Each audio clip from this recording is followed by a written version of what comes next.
अस्सलाम वालेकुम। ये टोटके हर किसी की ज़िंदगी में काम आएंगे। पिसा हुआ अदरक या लहसुन ज़्यादा दिन तक महफूज रखने के लिए एक चाय का चम्मच तेल मिला दें। करेले साफ़ करके नमक लगाकर आधे घंटे के लिए रख दें और इसके बाद मसल कर धोएं। करवाहट बिल्कुल ख़त्म हो जाएगी। टमाटरों को हल्का सा उबालें। इसमें चाय का चमचा चीनी मिलाकर पीस लें और इसे महफूज करें। जब भी इस्तेमाल करेंगे ताज़ा टमाटरों का मज़ा आएगा। लोबिया के दाने को पीसकर चेहरे पर लेप करने से रंगत निखर जाती है। सरसों के तेल को हाथों पर लगाकर इसे चावलों के ऊपर हल्का सा फेर लें। चावल 6 महीने तक ठीक रहेंगे। भाप से जिस्म का कोई हिस्सा जल जाए तो इस पर कच्चा आलू रगड़ें, आंवले नहीं पड़ेंगे। बच्चों के लिए नूडल्स वगैरह या कोई भी चीज़ खाने के लिए बना रहे हों तो इसमें लाल लोबिया भी शामिल कर लें।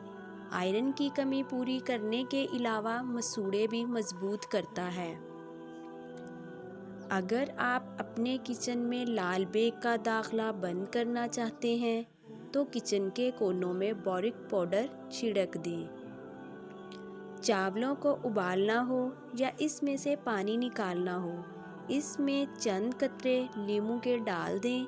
चावलों की रंगत निखर जाएगी और दाने अलग अलग हो जाएंगे। सेब या आलू को छीलकर या काटकर रखें तो इनकी रंगत तब्दील हो जाती है। इससे बचने के लिए इनको काटकर ठंडे पानी में डालकर रखें और 2 कतरे नींबू के निचोड़ें। रंग तब्दील नहीं होगा। चाय अगर ज़्यादा पक जाए तो बदमज़ा हो जाती है। ऐसी चाय को फेंकने के बजाय इससे शीशे के बर्तन साफ़ करें। शीशे के बर्तन में गर्म दूध या पानी डालने से पहले इसमें चमचा डाल दें। इस तरह बर्तन नहीं टूटेगा। प्याज को छीलकर कुछ देर के लिए फ्रिज में रख दें। इससे प्याज काटते वक्त आंसू नहीं आएंगे। स्याह बूट पॉलिश में ज़रा सा सिरका मिलाकर पॉलिश की जाए तो जूतों पर खूब चमक आ जाती है। कालीन पर अगर चाय गिर जाए तो इस जगह पर फ़ौरन पिसा हुआ नमक छिड़क दें। खुश्क होने पर गीले कपड़े से साफ़ कर लें। चाय का धब्बा गायब हो जाएगा। नाजरीन, आप लोगों को आज की वीडियो पसंद आई तो वीडियो को लाइक और चैनल को सब्सक्राइब कर लें।